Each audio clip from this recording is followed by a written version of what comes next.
Narito naman po ang mga balita mula sa ating mga kasamahan sa iba't ibang mga rehiyon dito sa ating bansa para sa ating regional news ngayong araw na ito. Balita mula sa lalawigan sa bawat rehiyon ng ating bayan. Dito sa Ang Pilipinas Ngayon. Memorandum of Agreement o MOA para sa implementasyon ng Climate Field School sa Mountain Province nilagdaan ng Local Government Unit o LGU Mountain Province, State Polytechnic College, Department of Agriculture o DA at Department of Science and Technology o DOST.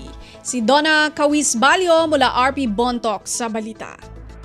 Pinirmaan dagiti Local Government Unit, Mountain Province State Polytechnic College wenno MPSPC, Department of Agriculture wenno DA, ken Department of Science and Technology wenno DOST, ti Memorandum of Agreement para ti implementasyon ti Climate Field School ditoy Mountain Province.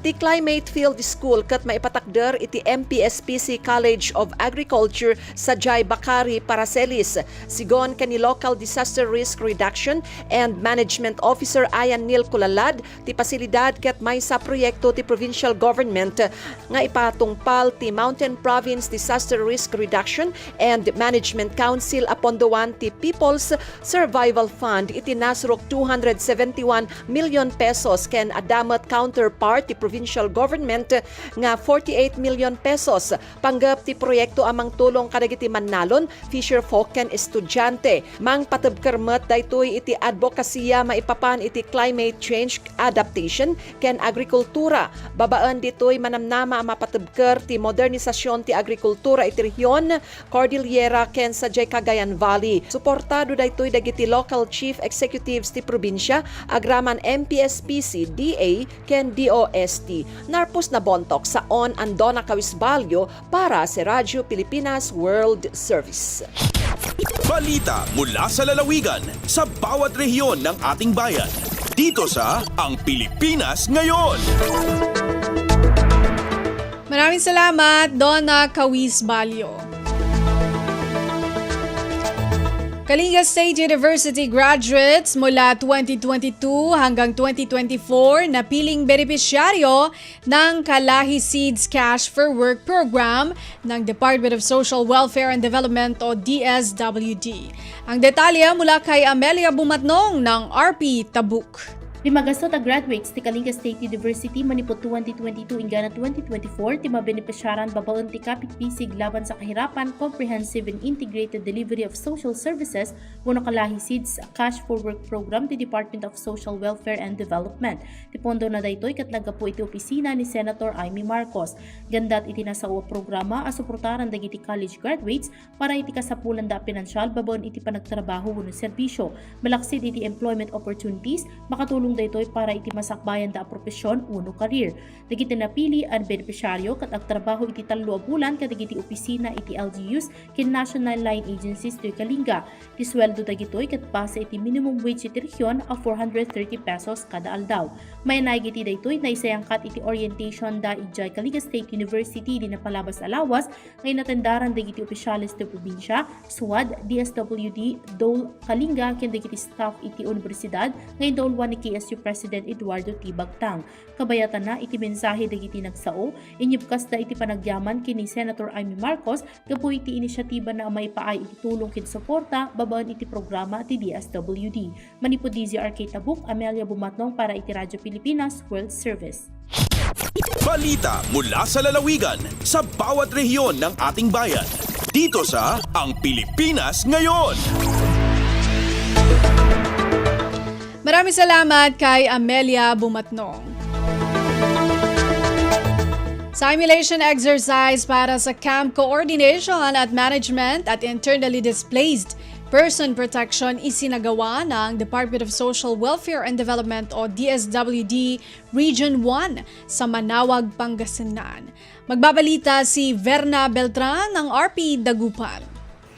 Ginawaan nakabiyangan na Department of Social Welfare and Development Region 1 so Camp Coordination tan Camp Management untan mat so Internally Displaced Person Technical Assistance at Bali Manawag Pangasinan. Dinauluan ng DSWD Region 1 Planning Officer Darwin Chan so field visit tan simulation exercise para Camp Coordination tan Camp Management ya ginawad Regional Evacuation Center jad Barangay Pugaro at Abitlan Balay. Sa nago so agawan aktibidad na dinago pa na sa local government unit ya dadauluan na Manawag Mayor Jeremy Ajerico Rosario, Municipal Disaster Risk Reduction and Management Office, Municipal Social Welfare and Development Office, Rural Health Unit at Arniran Opisina. Impaliwawa at sari dimago pa so importansya na mauksoy na camp management at panaon niya kalamidad ya singa bagyo tanyagyag sementro subangat at pagsasanay evacuation center tour refresher course tan functional exercises at dugan panresponde pangitarya tulong at sari IDPs tansay kabalagan niya panayos siya proseso at evacuation center no walaya kalamidad. Malalapod Radyo Pilipinas Dagupan, siya si Verna Beltran para Radyo Pilipinas World Service. Balita mula sa lalawigan sa bawat rehiyon ng ating bayan. Dito sa Ang Pilipinas Ngayon. Maraming salamat, Verna Beltran. Mga aktibidad para sa month-long celebration ng 153rd founding anniversary ng Montalban Rizal, sinimulan na ng lokal na pamahalaan, agritourism, trade fair at universal healthcare caravan, highlight ng ikalawang linggo ng pagdiriwang. Magbabalita si Joshua Miguel Suarez ng RP Lucena. Sinimulan na ang month-long celebration ng 153rd founding anniversary ng Montalban Rizal nitong nakaraang linggo. Ayon sa opisyal na pahayag ng Montalban LGU, highlight na ikalawang linggo ng pagdiriwang ang pagbubukas ng Agritourism Trade Fair at pag-arangkada ng Universal Health Caravan sa bayan. Makikita sa Agri-Trade Tourism Fair sa gilid ng munisipyo sa pangangasiwa ng Tourism and Cultural Affairs Office ang iba't ibang produkto ng bawat barangay, gayon din ang award-winning products ng Montalban, pati na rin ang mga produkto ng MSMEs ng bayan. Samantala, pinangunahan naman ng Municipal Health Office ang Universal Health Grand Caravan na ginanap sa Municipal Gymnasium kamakailan, hatid ang iba't ibang serbisyong medikal sa mga Montalbenyo. Naisagawa naman nila ang caravan sa pakikipagtulungan ng MHO sa ilang national government agencies at private entities. Mula RP1 Lucena, ito si Joshua Miguel Suarez para sa Radyo Pilipinas World Service. Balita mula sa lalawigan sa bawat rehiyon ng ating bayan.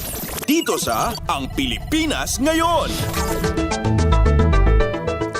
Maraming salamat kay Joshua Miguel Suarez.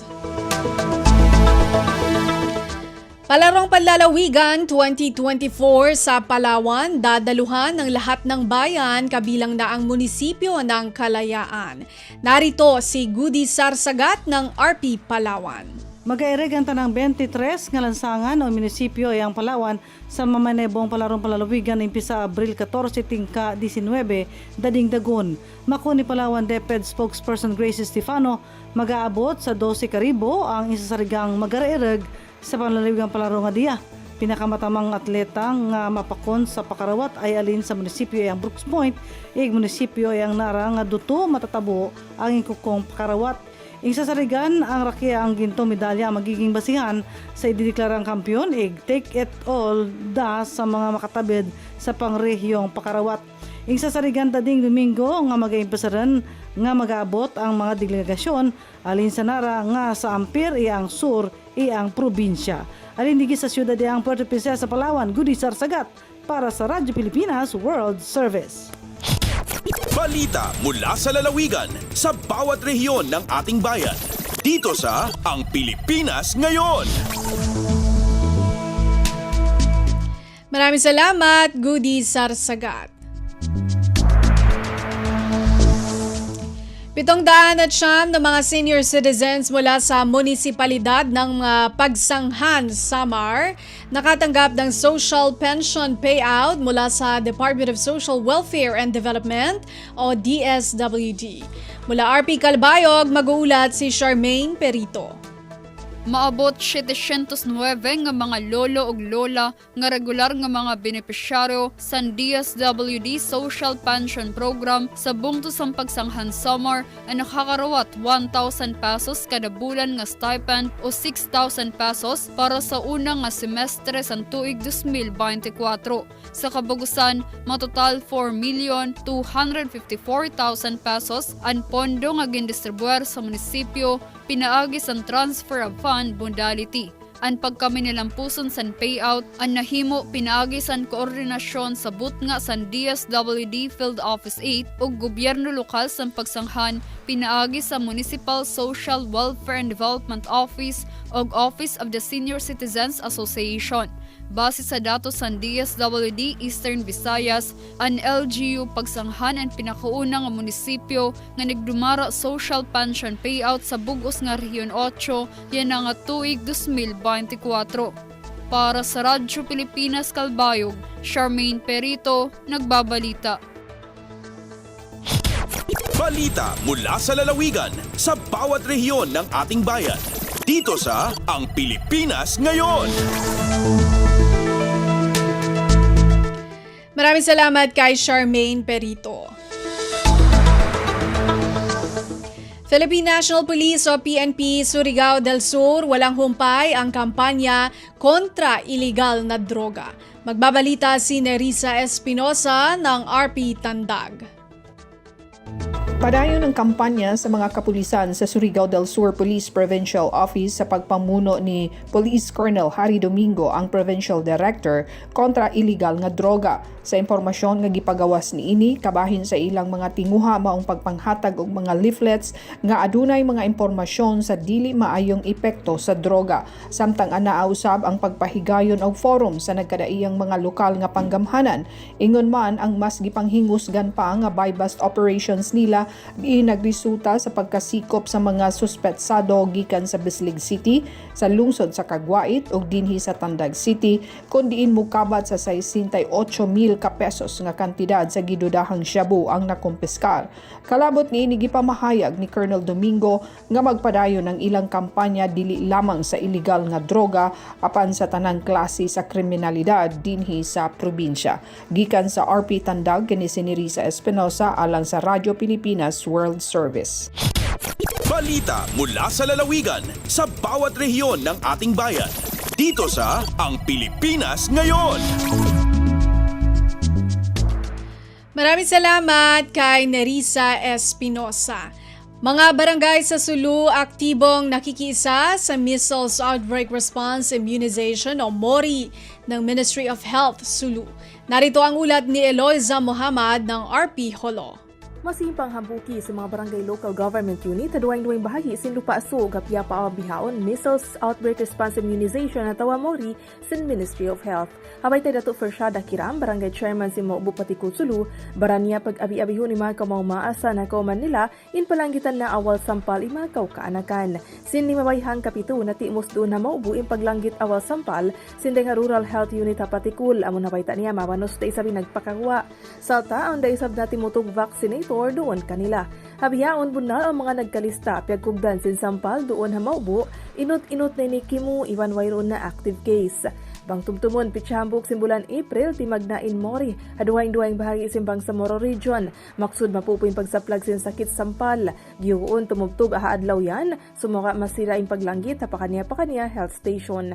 Denga RP Hulo, Eloisa Muhammad para Radyo Pilipinas World Service. Balita mula sa lalawigan sa bawat rehiyon ng ating bayan. Dito sa Ang Pilipinas Ngayon.